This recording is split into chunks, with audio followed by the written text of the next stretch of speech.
Hello, everybody. Welcome back to Firewalls Don't Stop Dragons. I'm your host, Gary Parker. Today we have episode 381 for June 16th, 2024. So first up, happy Father's Day. I guess one day late for all you fathers out there. We got a new show for you today, maybe a couple less topics than normal, which is fine.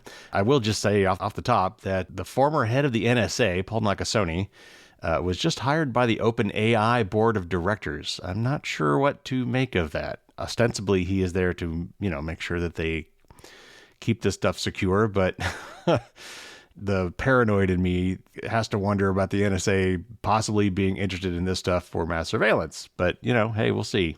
So anyway, that is not one of the news stories. I'm going to give you an update today about the 23andMe data breach. It is now being investigated by the U.S. and Canada.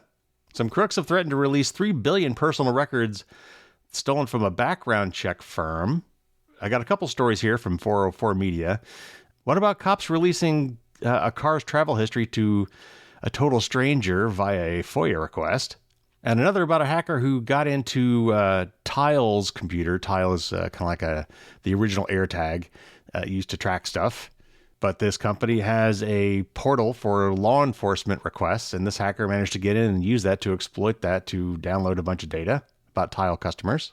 I have yet another update from Kashmir Herald and New York Times about some car privacy issues.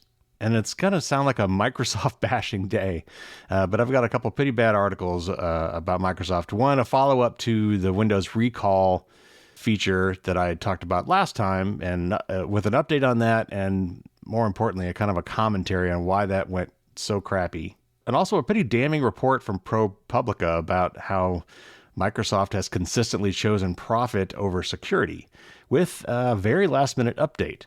A very popular Mac app called Bartender that lets you do some really fancy stuff with the menu bar has been taken over by new ownership, and that is looking pretty shady. And finally, a little bit of good news. Apple's Worldwide Developer Conference was last week, and they announced some really interesting new privacy features that should be coming out this fall, and I'll give you a little bit of preview of those. And then we'll have my tip of the week. And today we're going to talk about backing up your data, which we've talked about before, but with a little bit of a modern twist. Most of our data in the old days was stored on our devices, on our phones, or probably on our computers. And, backing stuff up to the cloud was seen as a good part of the 321 backup rule to get your backups, out of your residence in case, your devices were lost or stolen or in a fire or something like that. But now a lot of our data today is primarily in the cloud. So I'm going to talk to you today about how we back up our cloud data. So let's get right to it.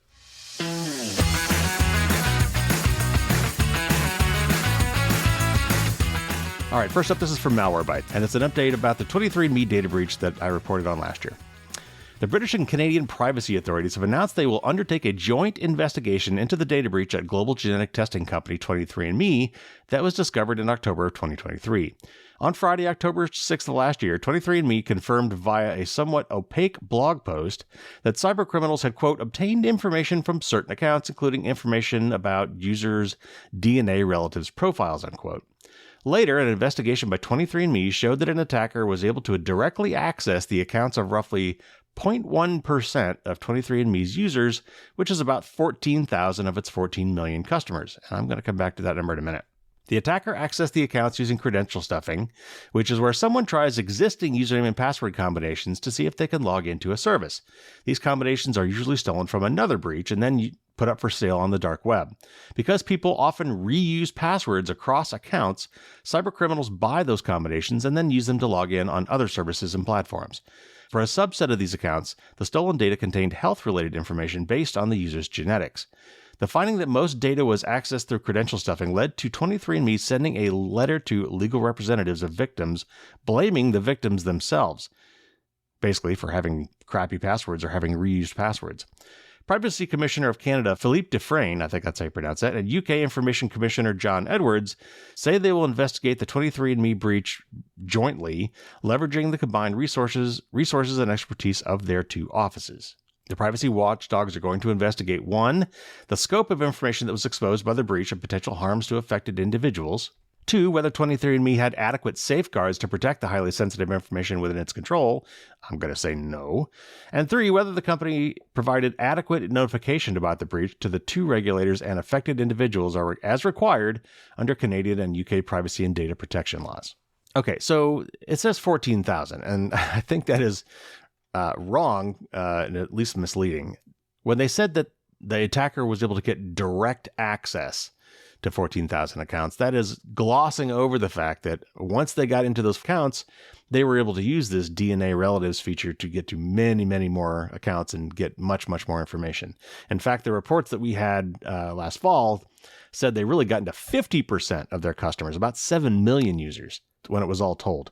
And those numbers don't even make sense to me. I'm not even sure with how you can get to 14,000 accounts and then from there get to 7 million. So those numbers are all kind of weird. So maybe this investigation will actually bring to light what actually happened here and how many people were actually affected. So the real reason I'm bringing this up is just to remind you that if you have used 23andMe in the past, if you have or had an account with them, I would seriously consider submitting a formal data deletion request. You can ask them to send you your data if you don't already have it, or if you don't have a copy of it. You could ask them to send you a copy of the data first, but that's fine. But then I would ask them to delete your data.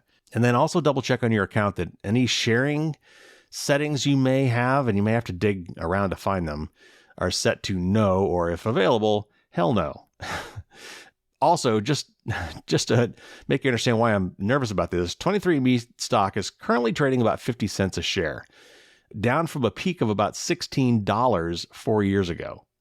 So they're going to be looking to monetize data wherever they can, especially if they go bankrupt or sell out. And they may claim, some sort of access to your data, and they'll try to anonymize it or something, but it'd just be much better if they don't have that data at all.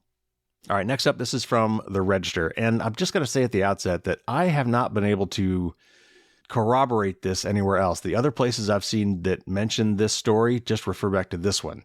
So take this with a little bit of grain of salt, but if true, it's, concerning.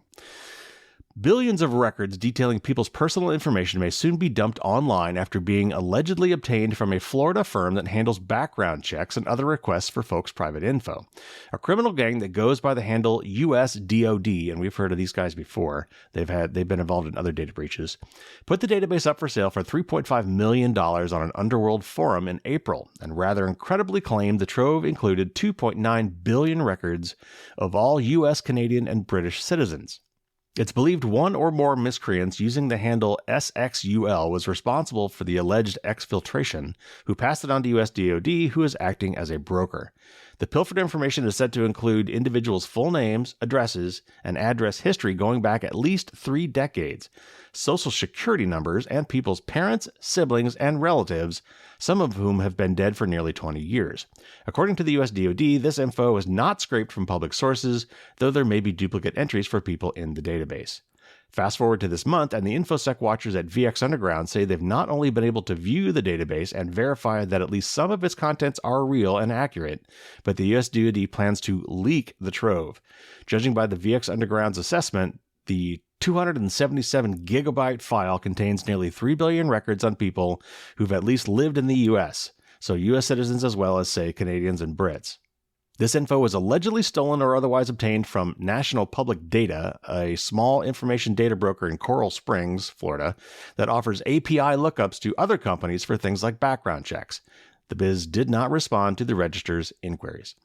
So again, maybe this is just too fresh of a story. I've not seen this backed up by other reporting, so I'm not sure how accurate this is, but, also, even if it's true, there's honestly not a lot you can do about it at this point, except to be, vigilant against phishing attacks. But honestly, at this point, we all need to do this all the time now. I mean, so much of our data has been breached, and from so many different sources, we just have to be careful all the time now.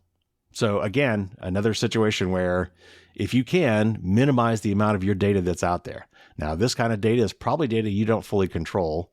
And I don't know if you could contact a company like this and say, keep my data out of your database. And I'd never have heard of these guys in the first place. So until this happened, I would not have even known to do it. So it's a really sorry state of affairs. And really the best we can do at this point is to keep our guard up.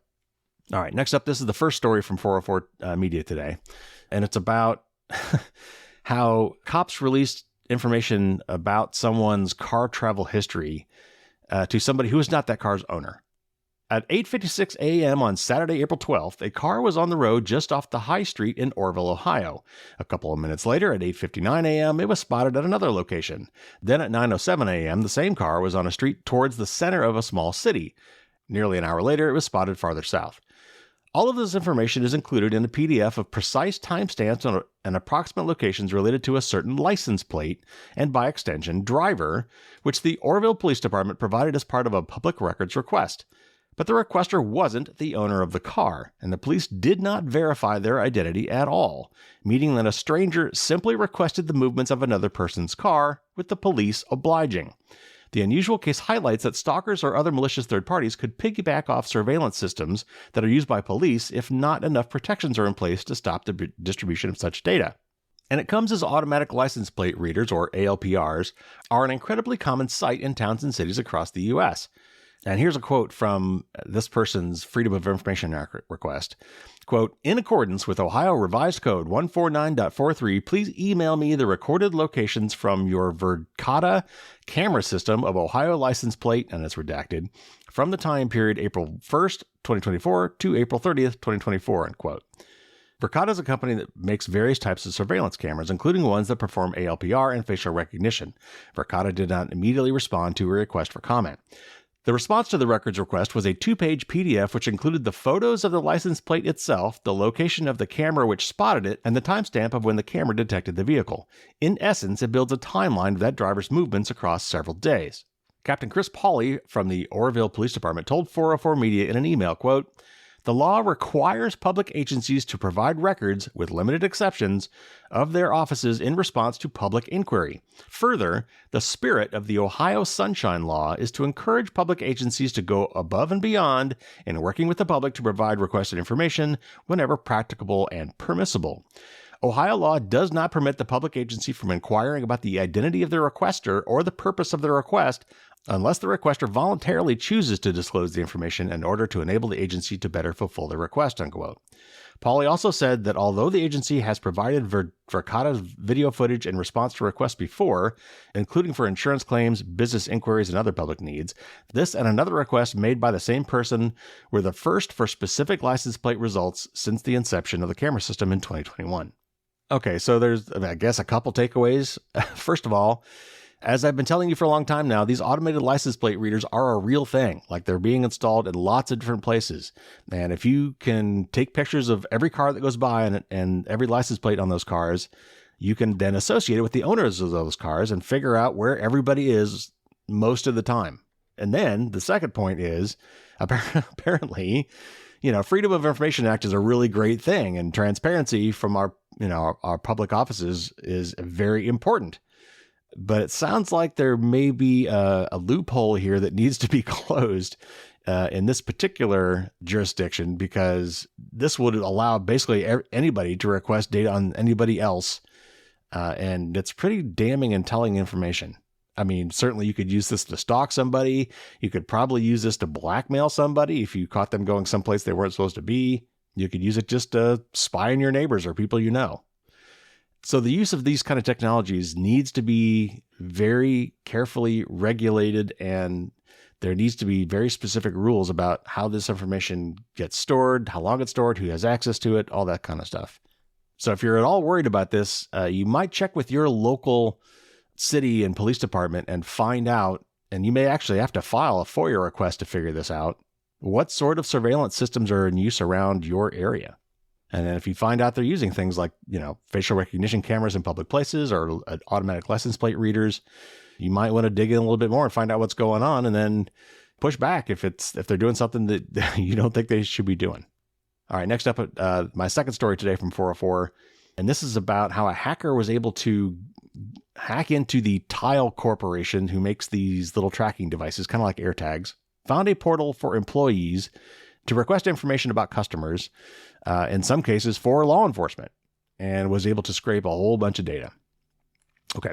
A hacker has gained access to internal tools used by the location tracking company Tile, including one that processes location data requests for law enforcement, and has stolen a large amount of customer data such as their names, physical addresses, email addresses, and phone numbers according to samples of the data and screenshots of the tools obtained by 404 Media.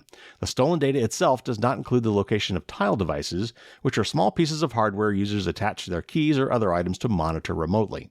But it is still a significant breach that shows how tools intended for internal use by company workers can be accessed and then leveraged by hackers to collect sensitive data en masse.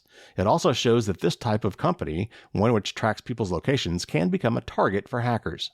And apparently, I'm guessing this was Joseph who did this story, and he was in touch with the hacker, and the hacker told him, quote, "Basically, I had access to everything," unquote. The hacker says that they also demanded payment from Tile, but did not receive a response. Tile sells various tracking devices which can be located through Tile's accompanying app. Life360, another location data-focused company, acquired Tile in November of 2021. And remember that fact when we listen to some later stories today. The hacker says they obtained login credentials for a Tile system that they believed belonged to a former Tile employee.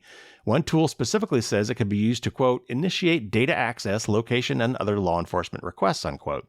Users can then look up Tile customers by their phone number or another identifier, according to a screenshot of the tool. And there's a picture of this in the article if you want to see it. Hackers in recent years have repeatedly targeted tools by tech companies to provide data to law enforcement, or ones that are otherwise used by the company's own staff to manage and access data. Sometimes the hackers gain access to the tool itself, like when one used an internal Twitter system to take over accounts. In another case, a fraudster bribed an insider at Roblox to use that company's tools for malicious purposes. Some hackers have even taken to installing malware inside U.S. telecoms so they can remotely control internal employee tools themselves. Hackers also compromise email accounts used by police and other government officials, and then use those to demand sensitive data from tech companies and platforms by posing as their respective law enforcement officer. Targeted companies include Facebook, TikTok, and Apple. Some of the other internal tools the hacker provided screenshots of include those for transferring Tile ownership from one email address to another, one for creating administrative users, and one for sending a push notification to Tile users. The hacker says they decided not to use this capability. The hacker says they then accessed another system used by Tile which contained the customer data. The samples the hacker gave to 404 Media include names, addresses, phone numbers, as well as order and returns information and details on the payment method used. From here, the hacker said they scraped the data. And this is a quote from the hacker, quote, "I was able to enumerate through customer IDs, sent millions of requests to scrape the data," unquote. 404 Media verified the data by randomly selecting a series of email addresses from the data and then using them to create new accounts on Tile's websites. In most cases, this was not possible because the email addresses were already in use by an existing customer. In other words, that's how they verified that these email addresses did correspond to Tile customers. 404 Media also contacted multiple people inside the data via email. Tile told 404 Media in a statement, quote, "Recently, an extortionist contacted us claiming to have used compromised Tile admin credentials to access the Tile system and customer data. We promptly initiated an investigation into the potential incident. Our investigation detected that certain admin credentials were used by an unauthorized party to access a Tile customer support platform, but not our Tile service platform. The Tile customer support platform contains limited customer information such as names, addresses, email addresses, phone numbers, and the Tile device identification numbers. It does not include more sensitive information such as credit card numbers, passwords, or login credentials, location data, or government-issued identification numbers. We disabled the credentials and took swift action designed to prevent any future unauthorized access to Tile customer support platform and associated Tile customer data. At this time, we are confident that there is no continued unauthorized access to the Tile customer support platform," unquote. Tile suggested in its statement that it is not aware of what data was taken until 404 shared samples of the data for more verification. And they said, quote, "Once you supplied us with additional data, we investigated further and determined that it is likely data from the impacted Tile customer support platform. We thank you for bringing the new information to our attention," unquote. Tile also published a version of this statement on its website, but only after 404 contacted the company for comment and proved to it that the stolen data was accurate. Tile did not respond directly when asked if the hacker had the required access to perform a location data request. And then they've got an update here saying, after publication of this piece, Tile said in a follow-up email that, quote, "The hacker would not have been able to access location data from this platform," unquote, but did not answer the specific question on whether the hacker had enough had enough authentication to perform a location data request once they had access to the internal tool. So we have seen this before. This is not an uncommon thing, and it's not necessarily a bad thing. I mean, companies need to have support tools that give them elevated access and privileges to information in order to help their customers. That's not unheard of. What sounds like the problem is here is like potentially one of their employees left the company, maybe was disgruntled or maybe was careless, and either gave away or lost their credentials to the system, and the bad guys got a hold of it, and Tile had not cut off that employee's access so that their login credentials were still valid. I'm just guessing here, but that sounds to me kind of like probably what happened here.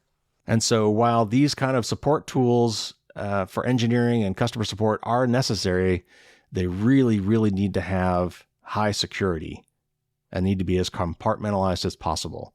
And companies need to be really on top of making sure that when somebody leaves the company, that their credentials are turned off. All right, moving on. This is another great story from Kashmir Hill at the New York Times. She's been doing some great reporting on car privacy. I know we've talked about this before, but there's kind of some new details in here that I think you might be interested in. And I just want to make sure that you guys understand that this is being followed up on. And Kashmir Hill is on the case along with Mozilla and some others now, which is great. But anyway, so let me read part of this article to give you a little bit of an update on the latest chapter of this ongoing story. You know you have a credit score. Did you know you may also have a driver score? The score reflects the safety of your driving habits, how often you slam on the brakes, speed, look at your phone, or drive late at night. While you can see your credit score, you will have a harder time finding out what your driving score is. But auto insurance companies can get it, and that could affect the rate you pay. For the last 2 decades, auto insurers have been trying to get people to enroll in programs commonly called usage-based insurance plans that monitor their day-to-day driving so rates can better reflect the actual risk. But privacy-minded consumers have been reluctant to sign up. So the industry has taken a different tack, getting data from how people drive from automakers or from apps that drivers already have on their phones.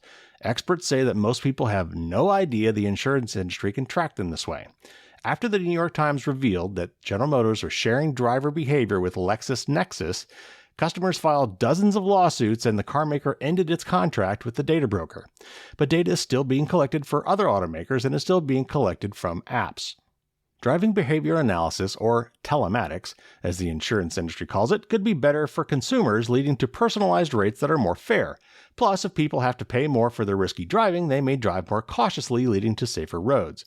But this will only happen if drivers are aware that their behavior is being monitored.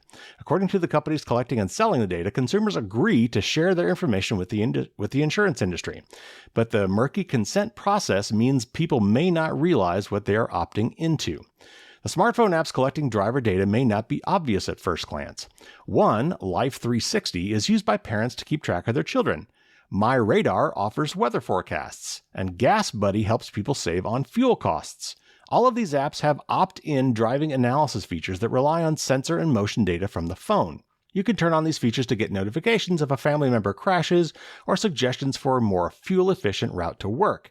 Those features, though, are provided by an analytics company, Arity, A-R-I-T-Y, which was founded by Allstate in 2016 and pays for access to the data. What is not made clear when people sign up for these features is that Arity also analyzes how risky their driving is for insurance purposes. On GasBuddy, for instance, users can turn on a feature that rates the fuel efficiency of their drives, a feature quote-unquote powered by Arity. Brandon Logsdon, a spokesman for the company, said that, quote, users agree to Arity's privacy statement before they opt in to the drives function, unquote. But this agreement is in small gray font under a big red button labeled Join Drives. The tiny disclosure says simply that by clicking Join Drives, you will share, quote-unquote, certain information with Arity and agree to Arity's privacy statement, which is hyperlinked. The language does not explain what Arity is or does. The company sells access to the driving scores of tens of millions of people. Auto insurance companies can request a person's individual driving score, which is delivered instantly, according to Allstate's website. The scores, quote, look at drivers' performance behind the wheel, including how often they brake suddenly, speed, or use their phones, unquote, according to an Arity blog post aimed at insurance marketers, and can be used to target potential customers based on, quote, 10 different risk categories, unquote. Last month, Kathleen Lomax, a New Jersey mother who paid $100 annually for Life360 to track her husband and twin 18-year-old daughters, reached out to the company to ask if it was selling their driving data. An automated response, crafted with the help of AI, told her that Life360 did share driving behavior data with Arity. And a quote from Ms. Lomax, quote, "No one who realizes what they're doing would consent," unquote, who then canceled her subscription. A spokesman for Life360 wrote in an email that personally identifiable driving data for Ms. Lomax and her family were never shared with an insurance company, that a Life360 member must consent, and that Arity was required to, quote, "take steps with its partners," unquote, to identify Life360 as a data source when it was used to generate insurance quotes. In a statement, GasBuddy said Arity provides users, quote, "who choose to opt in with personalized offerings and enhanced services," unquote. My Radar did not respond to requests for comment. When a person shops around for auto insurance, the insurer needs to get consent to have access to the driving data collected by these apps, said Arity spokeswoman Stacy Silver. But how explicit is that request? A spokesperson for CSAA, a regional insurer for AAA members that uses Arity's product in some states, said the consent to use smartphone data happened when it informed consumers that, quote, "we may collect third-party data and reports," unquote. That is standard language that insurers use to view a credit report, for example, and many consumers may click past it without reading closely. Though even if they did, what would that would have meant anything to you anyway? Companies that create consumer reports are required by the Fair Credit Reporting Act to provide them upon request. Not all of the millions of people in Arity's database can get their insurance driving report, though. The company provides a report to a driver only if an insurance company has requested it as part of a quote. Not all insurers are using Arity's driving data. Spokesmen for Geico and USAA say they collected driving behavior only from people who downloaded a dedicated smartphone app to track how they drove. Allstate said it planned to, quote, "soon offer consumers the choice to get a personalized rate based on their driving history," unquote, as collected by Arity. And it goes on for a little bit, but there's one little part I want to also bring in here that says, Chi-Chi Wu, a lawyer at the National Consumer Law Center, raised another concern. The law requires consumer reporting agencies such as Arity to make efforts to ensure that their data is accurate. And this is a quote from Wu, quote, "They need to have procedures to figure out when the app is collecting data about you as the driver versus the passenger," unquote. And then Mrs. Silver, Arity spokeswoman, said, quote, "Arity uses advanced technology to determine if a person is driving or riding as a passenger," unquote. Okay, I'd be very curious to know what that advanced technology is. I would think it would actually be kind of difficult to figure out if someone is carrying a phone in a car, whether or not they are the passenger or the driver. Because that's not just whether or not it's hooked up to the car, right? I mean, very often the passenger hooks up their phone to the car because let's say they want to play some music from their phone. Maybe they have enough information to know what kind of car that person owns, and so they can decide whether the owner of the phone is also the owner of the vehicle. But even then, I mean, if you've got a husband and wife situation, what are the odds that for some reason that one of them is sitting in the passenger seat this time and letting the other person drive? I can't imagine how they could reliably figure that out. And so that is an excellent point. What if you were riding around in the car of a crazy driver and then all of a sudden your rates go up? How are you going to prove that wasn't you that was doing that driving? So anyway, this article is much, much longer. I just took some snippets out of this because I thought the apps that were tracking people were interesting because they were popular apps. And the language used to get your consent was just ridiculous. It was not at all clear how this data was going to be used. And it's probably vague on purpose because they want to be able to use it for however they want to use it. If some other person comes along and wants to buy that data for some brand new purpose that they hadn't even thought of yet, they want to be able to do it. At least in Europe, you should be able to find out this information as a subject, as a data subject, but not in the US.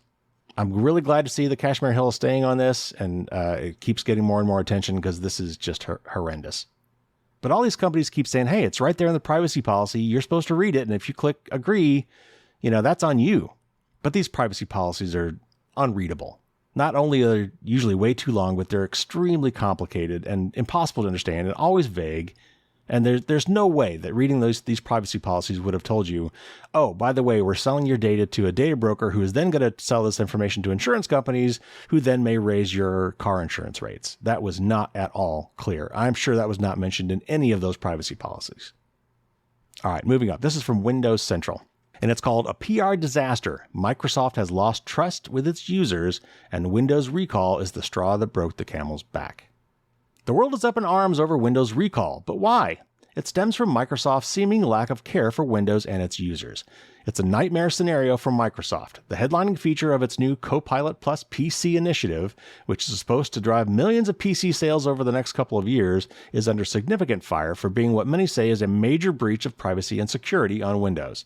That feature in question is Windows Recall, a new AI tool designed to remember everything you do on Windows.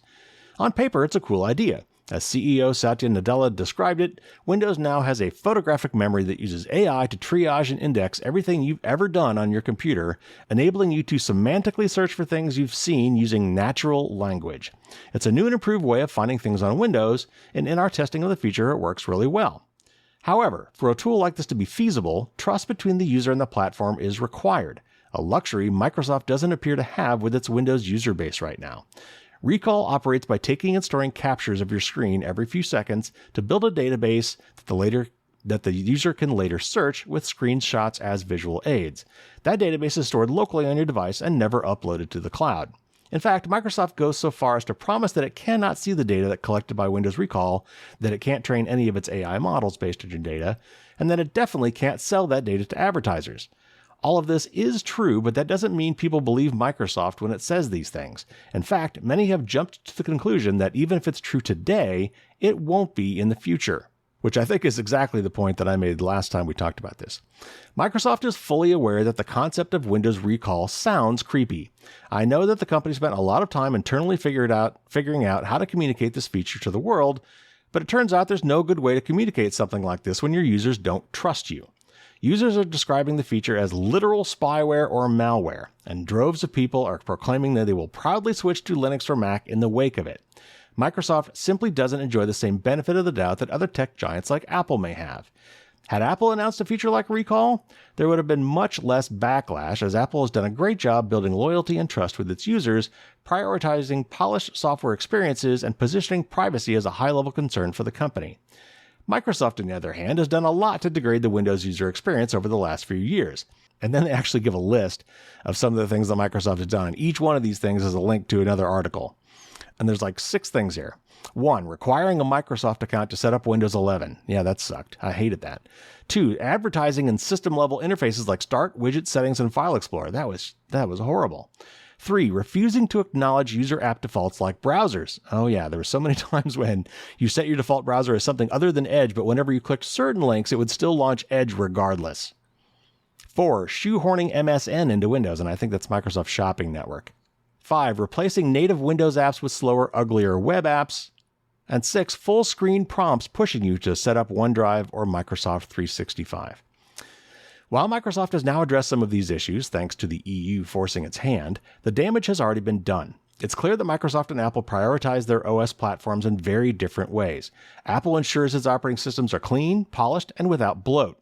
Microsoft, on the other hand, views Windows as a platform that should be making money from its users, filling it with ads and bloatware where it can, sometimes at the expense of user choice and OS polish. I'd say most times. It doesn't bode well for a feature like Windows Recall, which relies on complete trust between the user and the platform. If Microsoft considers Windows quality assurance an afterthought, how can it expect people to trust a feature like Windows Recall? It's no surprise that users are already assuming that Microsoft will eventually end up collecting that data and using it to shape advertisements for you. That really would be a huge invasion of privacy, and people fully expect Microsoft to do it. And I can't help but feel that it's those bad Windows practices that have led people to this conclusion. With Windows being an open platform, a built-in tool designed to collect data about everything you've seen is a recipe for disaster. Unlike iOS, iPadOS, and even Android, users and apps have complete access to the entire OS. And by the way, they didn't mention macOS there, which would be a much more fair comparison. While some mitigations exist to ensure users and apps don't mess around with system files on Windows, these can be bypassed. It has been discovered that Windows Recall seemingly stores its data unencrypted, and I'll come back to that, which is a huge security concern for many people, as it should be. This means that third-party apps could reach in and grab that data to learn everything about you. Many immediately point to malware, which is certainly a concern.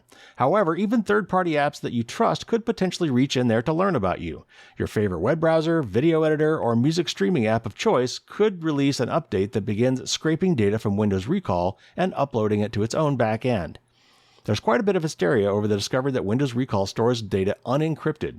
And again, I'll come back to that. It's important to remember that Windows Recall isn't actually out yet, so Microsoft could update Windows Recall before launch to address this, or perhaps even potentially delay the feature to ensure security.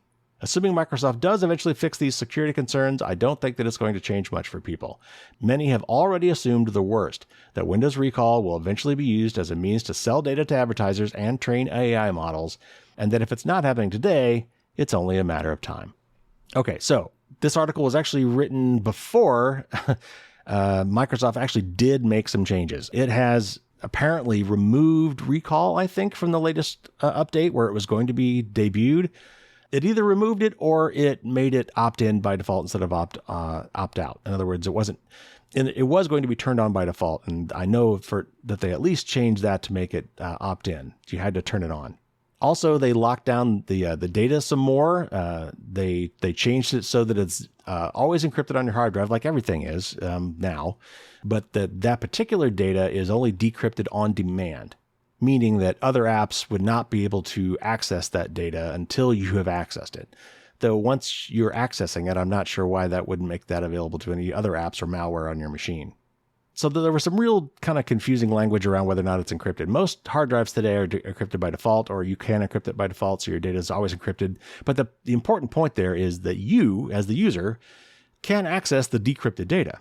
So when you are logged in as you, all that data is unencrypted to you, meaning that it's also unencrypted to any other apps you are running as yourself, or perhaps even with higher permissions.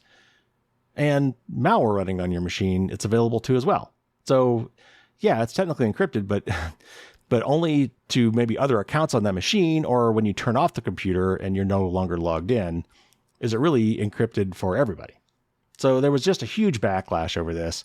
And what I really kind of wanted to point out here and highlight was this lack of trust issue. That's a really big deal.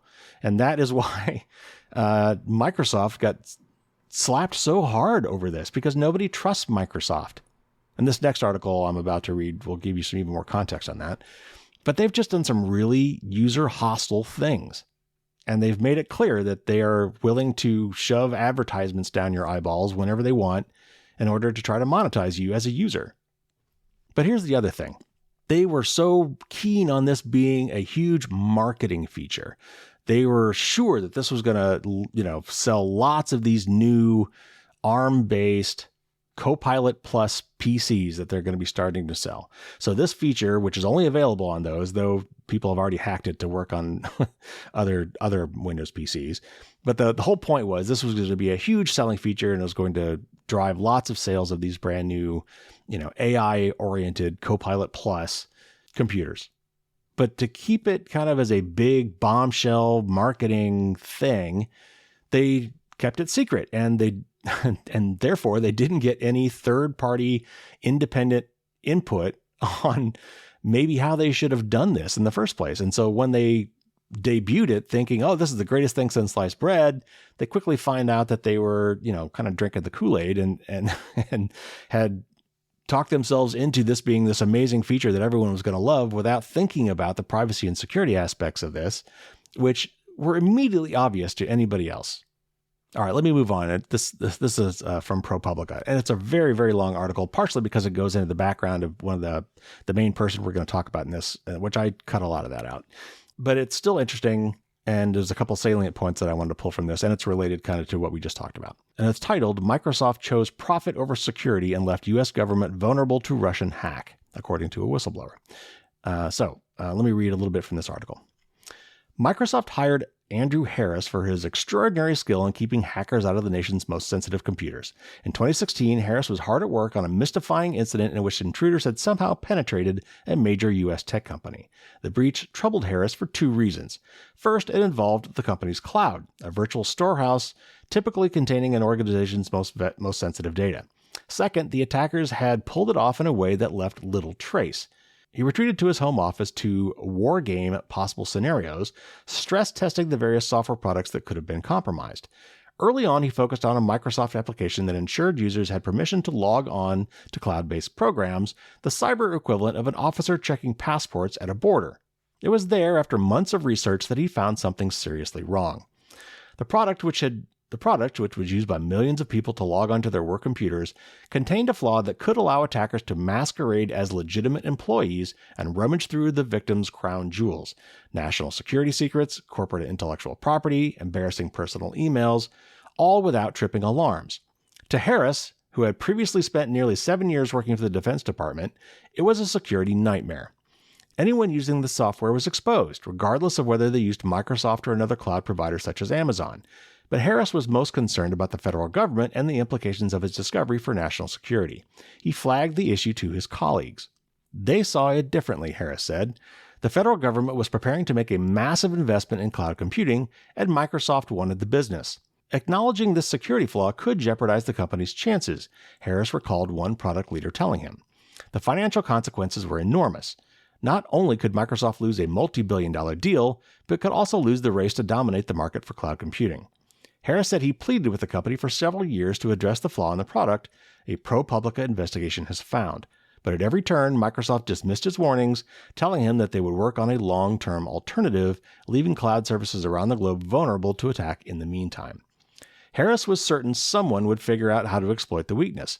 He'd come up with a temporary solution, but it required customers to turn off one of Microsoft's most convenient and popular features: the ability to access nearly every program used at work with a single login.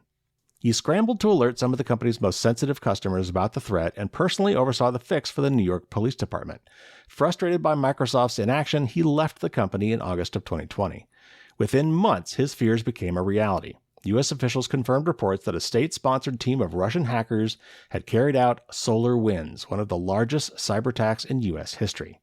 They used the flaw Harris had identified to vacuum up sensitive data from a number of federal agencies, including, ProPublica has learned, the National Nuclear Security Administration, which maintains the United States nuclear weapons stockpile, and the National Institutes of Health, which at the time was engaged in COVID-19 research and vaccine distribution. The Russians also used the weakness to compromise dozens of email accounts in the Treasury Department, including those of its highest-ranking officials.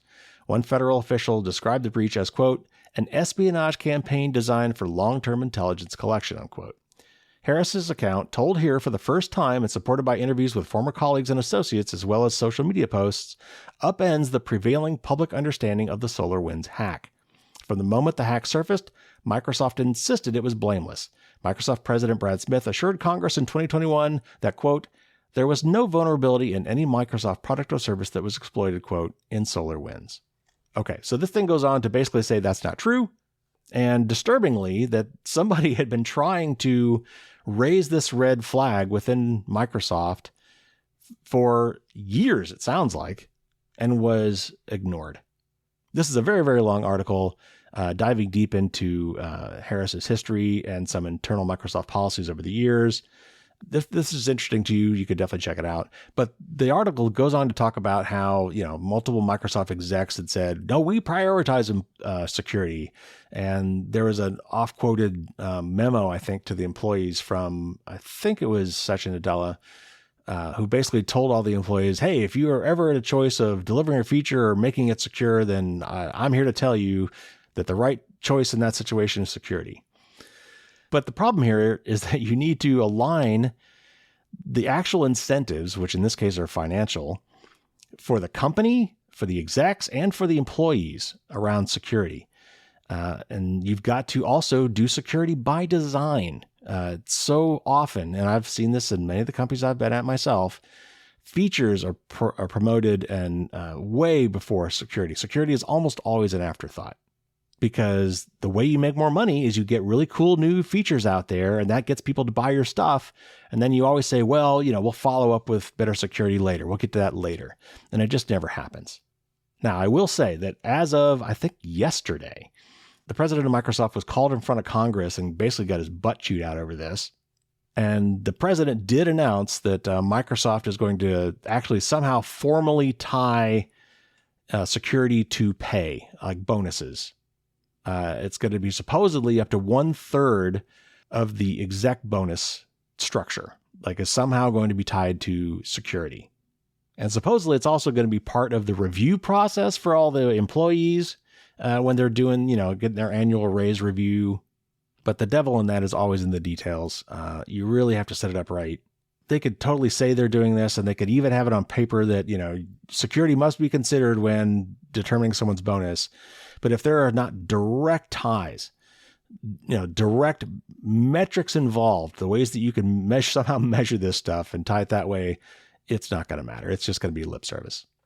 And the other thing to realize is that we have, in the United States anyway, there's just no real legal or financial liability for software bugs and security breaches that were the result of obvious software vulnerabilities that should have been fixed. Now, everybody makes mistakes. And it is absolutely possible for even the best software engineers to write code that will have flaws in it that can be exploited. But there still is a mindset for security by design and doing security first and having third-party reviews. There's a lot of things you can do to minimize that. And it is certainly possible for malfeasance here. You can just do it wrong. And that really looks like what's going on here. These companies are getting a black eye. But the only way we're going to really make this happen is if we realign the incentive structure around security and privacy, of course. But in this case, we're talking about security. And they have to support security by design, and they've got to have real consequences for malfeasance.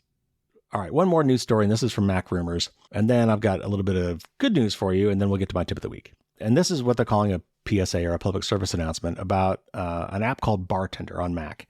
That was really pretty cool. The menu bar can get really cluttered, and maybe you don't like the way that Apple sorts the stuff up there. And by the way, you can, if you option click those things up on your menu bar, you can actually sort that yourself to some degree. But Bartender gives you a lot more control over that and gives you some other really fancy options. It was a really cool app. I've never used it myself, or maybe I used it once a long time ago. But it's been very popular. But now all of a sudden it is under new ownership, and that transition was not handled well. So here's this article from Mac Rumors. Popular Mac app Bartender appears to have been quietly sold approximately 2 months ago, with neither the prior owner nor the current owner providing customers or potential customers with information on the sale. The transaction came to light after some Reddit users saw a warning from Mac Updater letting them know that the company behind Bartender has been silently replaced. Mac Updater warned users that updates to the app from version 5.0.52 could be potentially unsafe due to the lack of transparency surrounding the situation. Bartender's new owners replied to the Reddit thread and confirmed that Bartender had been acquired, but did not explain why customers had not been notified, nor why there had been a certificate change without said explanation. Reddit users asked Bartender's owners for more information on their identity, but there was no response. The Bartender website was updated with information about the certificate change after users began seeing pop-ups asking for new permissions. And while the blog post calls the new certificate request expected and valid, no background information is provided on the purchase. In the Reddit thread, the owners claim to have posted information about the sale on the website, but that has turned out to be untrue. At this point, it does not appear that Bartender's new owners plan to inform consumers about the change in ownership, but users should be aware that the app has been sold and is no longer being updated by the original developer. The new owner's intentions are not clear, but as Reddit users have pointed out, the situation raises some red flags.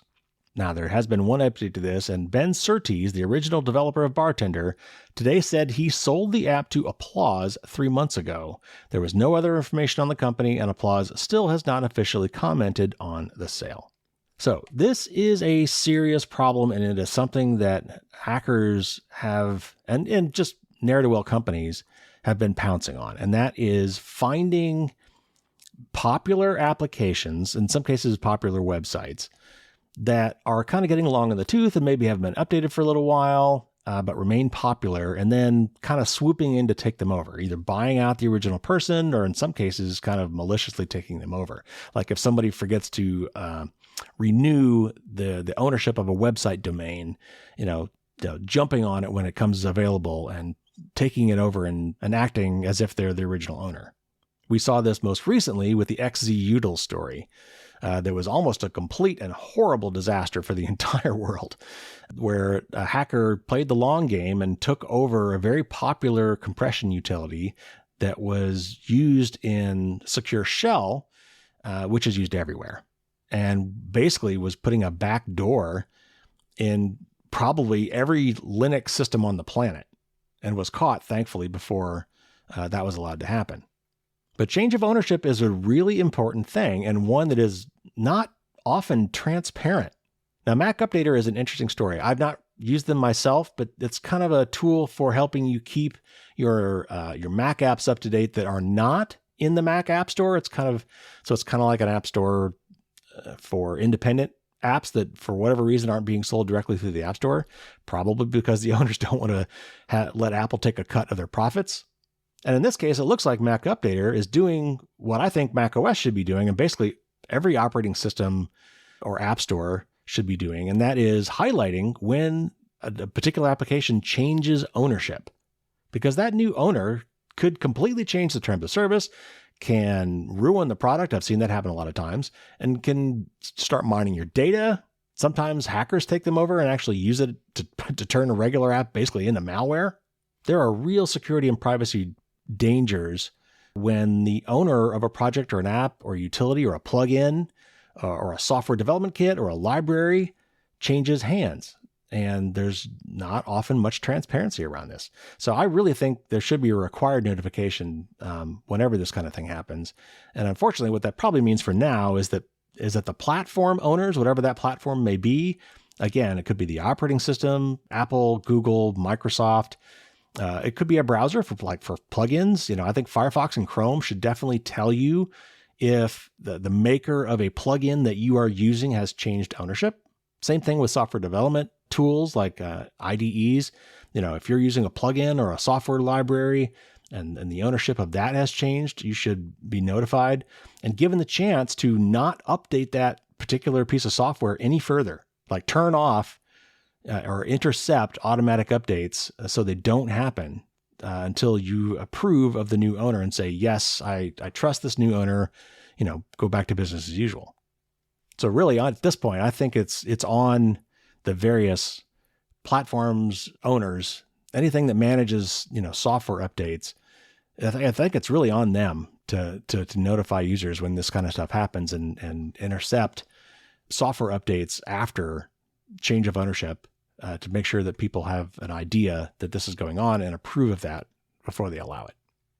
All right, last story, and this is going to be very quick because it's really just a preview. And that is Apple just had its Worldwide Developer Conference, and that's where they announce cool new features in their next versions of all their operating systems, including for iPhones and Macs and iPads and all that good stuff. And they had some really interesting privacy features. I'm not going to go into them too much here, just kind of give you a little taste of what they're going to be, because first of all, they're not going to be available to the general public for another 2-3 months at least. And some of these features are going to be delayed even beyond that. These are all going to be coming out probably within the next year. Many of them in the fall, but some of them will roll out slowly over time. So real quick, some of the top ones are private cloud compute. And this is really interesting. And I can't wait to see the white papers on this that go into the details. But Apple has gone to extraordinary lengths to basically set up AI computing in the cloud, which everyone's doing that, but in such a way that that your data and your identity are not recorded in any way, shape, or form. It's end-to-end encrypted. Apple does not know whose data they're processing. No logs are kept.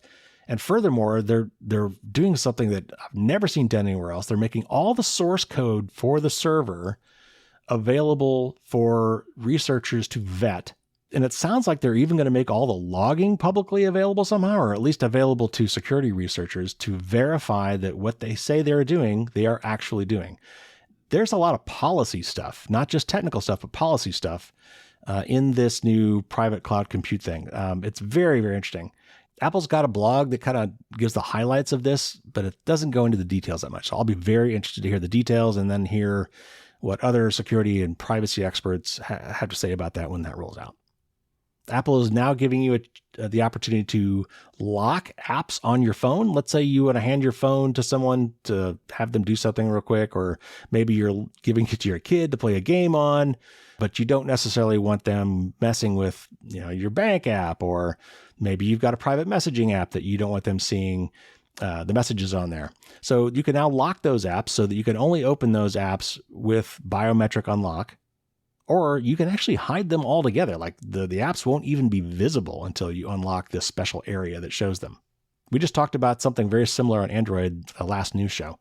So again, great to see these guys, competing with each other for these privacy features. That's great. Apple's now going to do what they've already done with like pictures and location. And now when you grant access to your contacts, you can actually restrict which contacts instead of like all or nothing. Because people put a lot of information in your contacts, and you can tell a lot about a person by looking at all their contacts. So that is a welcome change. And then Apple is actually making a standalone password manager app, and it will even somehow work on Windows. I am not sure if it will work as a plugin on a browser on Windows, and I'm guessing it probably doesn't work on any browser other than Safari. So I'm not sure if I'll ever recommend it, but if you are full tilt into the Apple ecosystem, including using Safari as your browser, this is going to be a real contender for you, and may supplant things like Bitwarden and 1Password. So things can change between now and the time they're released. These were just previews, so we will cover these more in depth when they actually become available. All right, now it's time for my tip of the week. And as I said at the top of the hour, it used to be, that all of our data was primarily stored on our devices, usually on our computers, our family photos and documents and things like that. And so when we have the 3-2-1 backup rule, which says that you need 3 copies of anything important or anything that's irreplaceable, which generally means, the original plus 2 copies, you need them on 2 different types of medium. If you can do it, maybe an external hard drive plus your local hard drive. And you need at least one of those copies to be off-site, so that, if you store the copy of your data right next to your computer, but your house goes up in flames, then you still lost all your data. So it used to be, since the primary location for your data was on your computer, that storing a copy of your data, your important files, up in the cloud was a great secondary place to store your data. But now the cloud, in a lot of cases, is the primary location of a lot of our data. Think of like Google Docs, for example. Think of if you primarily store and share your photos online, and you've got a photo service of some sort. Maybe it's iCloud, or something else. And you're constantly uploading your photos to the cloud and then, kind of viewing them from all your other devices. So given that that's the case, I'd written an article a while back about how to back up your computers. And now I think it's appropriate to talk about how to back up your cloud data.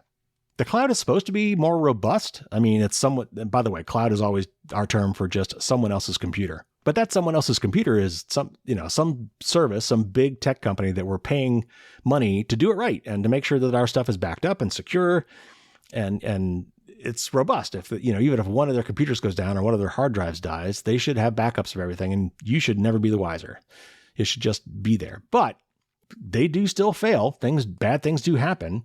They do make mistakes. Companies do go out of business. Like remember Picasa or Wunderlist or Pebble or Insteon. And by the way, in the article that I wrote about this, which is on firewallsdon'tstopdragons.com, you could find entire lists of products that Google and Microsoft have killed over the years. So sometimes these cloud services just go away, and they've got all your data. And if you don't get it down, you will have lost that data. And, there's also service outages, and, service outages might, only be for a few minutes or a few hours. And if you're not even using the service right now, you may not even notice it.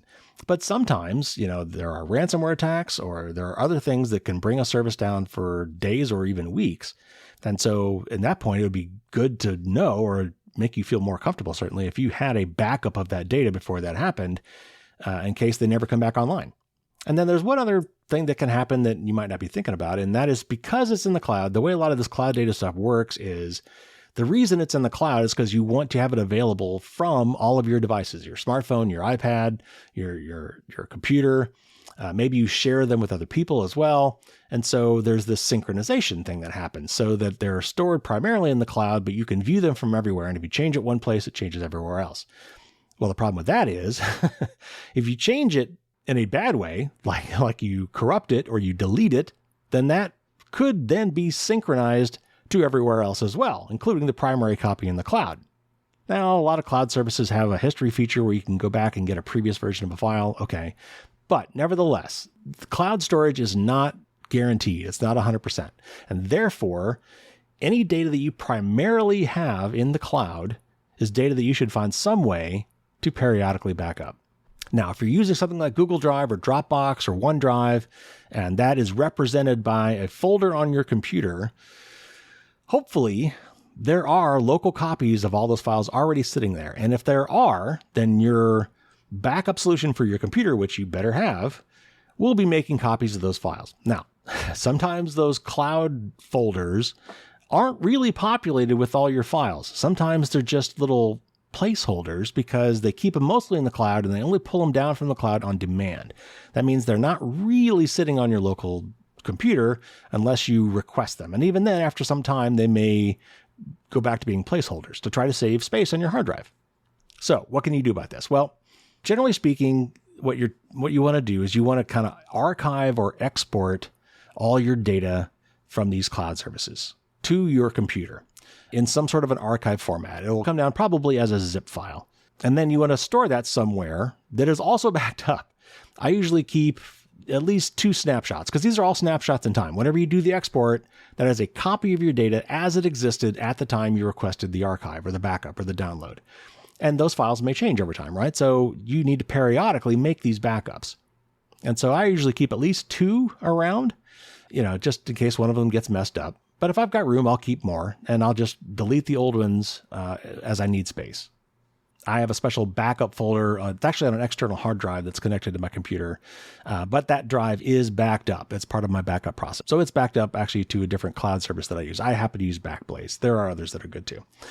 The other thing to think about is if you have a choice in the format of the data that you ask for the archive or the download of, pick something that is an open format if at all possible, not a proprietary format. Because if the files are tied to a proprietary format and that service or that app or whatever becomes unavailable, no other app you have is going to be able to view or look at those files. So we're talking PDF, HTML, JSON, JSON, or XML. Those are kind of the default, easiest formats. Now, if we're talking audio or video, then, we're talking other formats. But generally speaking, the idea is make sure that if you have the option and how those files are exported, choose an open format. So there's a lot more of this in the article. I've got some checklists of things you might think about, things like email, calendars, obviously office style documents, like Google Docs, documents, spreadsheets, presentations, images and photos. If they're primarily stored in the cloud, you should get copies of those periodically and make sure you've got those backed up somewhere else. Obviously, we talked about cloud drives, for Dropbox, OneDrive, Google Drive, those kind of things. Social media posts, maybe if you've done a lot of social media posts and you're worried that, you may lose access to those, you might want to save copies of those. To-do lists, contacts, maybe game saves. If you're a big gamer, there might be a way to back up your game saves. Health and fitness tracker info. If you've been tracking, your runs or your bike rides or something for years, and you want to keep that historical data, but that service goes out of business, you may lose all that. Also, your 2-factor seed codes. Now, I did a whole article on this that's separate, so you can look that up on Firewalls Don't Stop Dragons as well, where I talk about how to back up your 2-factor authentication seed codes, but that's something to consider as well. So in the article, in the blog article, I list off 6 very specific instructions for downloading your data. Google is the huge one. We probably all have tons of Google data. So you can, with Google, and I've done this myself, you can schedule an archive of your Google data. And so I have mine done, I think it's every 2 months, maybe every 3 months. And it just sends me an email and says, all right, we're archiving your data. And then another email says, here's the link to your archive. And you can specify what Google stuff you want to put in that archive. Also backing up your Microsoft data, your Apple or your iCloud data, Facebook, Twitter, TikTok. Those are links that you can find in the article. Otherwise, you can just try doing a web search on, download my data. Oftentimes, this is under privacy, and it's a privacy tool because of GDPR and privacy laws like that. Giving people access to their data means creating tools that allow you to download copies of your data. So thankfully for that, we now have the ability to do some of this cloud backup. So sometime in the future, probably next news show, I'm going to do one more article on this because there's one more category of data that I want to cover, and that is data that you don't directly control. And just as an example, let's say you share photos with your family, and so there's these shared photo albums, So someone else in your family created that album and shared the photos with you. But if their account goes away, you will lose access to those photos. So that will be the next one. So there you have it. There is your news and your tip of the week.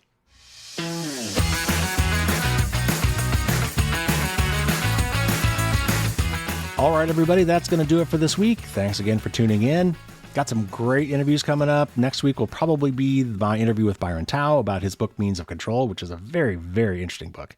It has definitely risen to one of my top 5 books that I will recommend other people read who care about privacy. Also, I mentioned I was going to be doing a book blitz coming up soon, and that is my book.